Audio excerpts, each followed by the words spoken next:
I'm pretty sure all of America can agree that this election has a lot of issues. I'm going to speak about two things that I personally feel angered about. One of the things that angers me the most about election years is that I am constantly told by older generations, whether they are relatives, friends, or strangers, that I have the right to practice voting. Yet, if my stance on the issues, if the person that I want to vote for candidacy, if my opinion at all opposes the other person's, my opinion is immediately disregarded. I'm told that I'm too inexperienced, that I'm too young, that my background in theater doesn't qualify me to have this opinion. When at the end of the day, they just don't like that my opinion opposes theirs. You can't tell me that I'm inexperienced, but also at the same hand tell me that I need to go out and vote. Because which is it? Because personally, when you disrespect or disregard my opinion, my values, and my thoughts, I feel like my voice doesn't matter. And I know that's not true, so that's not by any means going to stop me from going to vote. But think about what you're doing. Think about what you're saying to younger people. You want them to go out to vote, but you only want them to vote if they support what you support. Well, unfortunately, with thousands of American citizens about to go vote, you're not always going to get people who agree with you, and that should be okay. I will always listen to somebody. I will always hear what they have to say. And in cases like this, if you can back your opinion with facts and tell me in a respectful way that's not shoving your opinion down my throat, I will happily listen.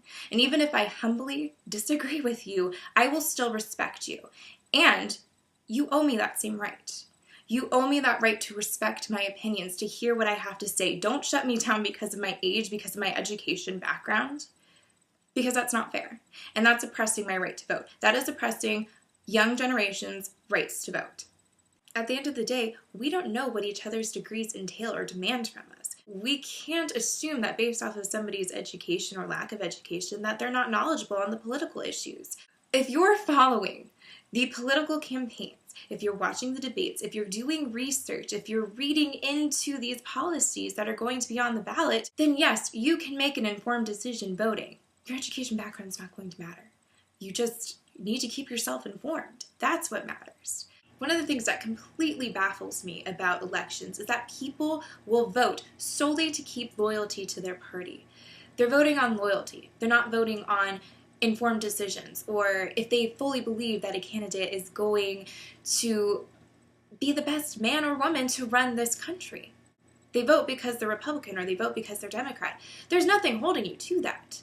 It doesn't matter what it says on your voter's registration. You have every right to vote for the other party if you truly believe that the other candidate is going to be the better choice. You have that option. It's called America for a reason. You have that freedom. And at the end of the day, your voting process is private.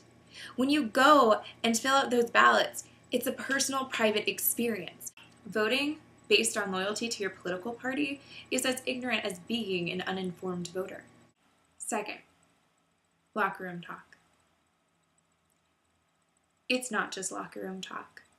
We live in a society where masculinity is still measured by a man's physical strength, by the number of sexual partners he has, and the inability to allow himself to be vulnerable.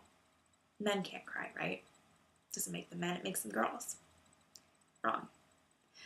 What makes a man is somebody who is comfortable in their vulnerability, who allows themselves to be sensitive, who is just respectful to any man, woman, or child, no matter their race, ethnicity, whether or not they have a disability, whatever their sexual orientation is, just having respect for them. Not only makes them a man, it makes them a decent human being. A man is somebody who apologizes. A human being is somebody who apologizes and genuinely does so when they've done wrong. When you excuse your actions, your words, your vulgarity, with phrases like, it's just locker room talk, you are giving permission to other men out there that it's perfectly okay to treat a woman in such a way, to speak of a woman, to speak to a woman with such vulgarity. It's not okay. And we can't let women think that that's okay, that that's perfectly acceptable. You're fueling double standards and stereotypes. You're fueling a rape culture that whether you want to believe is happening or not, it is, and it's an epidemic on college campuses. I'm currently an intern with Victim Services at my school. Part of my responsibilities is to work with their Green Dot program. It's a national program that educates students on power-based personal violence. This includes sexual abuse, sexual violence, domestic violence and abuse, as well as stalking, just to name a few. Part of what we do is go to different fraternity and sorority chapters to give a presentation on the program. My very first chapter, the very first fraternity I ever walked into, had a chandelier in their trophy room, and on the chandelier was women's underwear and bras. This specific fraternity is in hot water right now because of sexual assault accusations.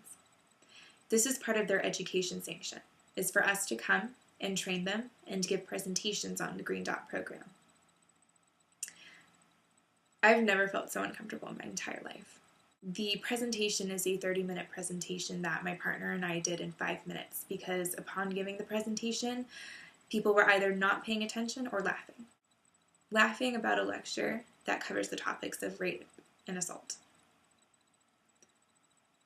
You try being a woman and walk into a room of men who completely disregard what you're trying to educate them on, what you're trying to say, what you're trying to plead to them. Do you think you can walk out of that building feeling safe? Do you think I want somebody to be in a leadership position that is making it okay for this behavior to continue? This man thrives on entitlement. He thinks that nobody can touch him. Why are we allowing that? Why would we want that in office? Our justice system has enough issues with entitlement, as we have seen from the Brock Turner case, as we have seen from other cases like it. So no, I don't want him in office. He does not stand for me. He does not stand for any of my friends who are of different cultures and races and ethnicities and sexual orientations and just different backgrounds. And let's face it, this country would not be what it is today without the contributions of people from different places. I get that there's issues with immigration laws. It's not perfect. But it doesn't mean that all the people coming into this country are bad people. Some of them come into this country and they make it better. And we forget that. This man does not speak for me. He does not value me. He does not value others who are like me and others who differ from me. So I don't want to hear it anymore, that I'm too young or too uneducated or too inexperienced to go and make an informed decision. I'm very well aware of what's happening. This alone, among the other issues that are happening, is enough for me to make an informed decision. But I will continue to research and read into the policies and do everything an informed voter should do. But I don't want to hear it anymore. I don't want to hear that my voice doesn't matter. Because which is it? Does it matter or does it? I know the answer.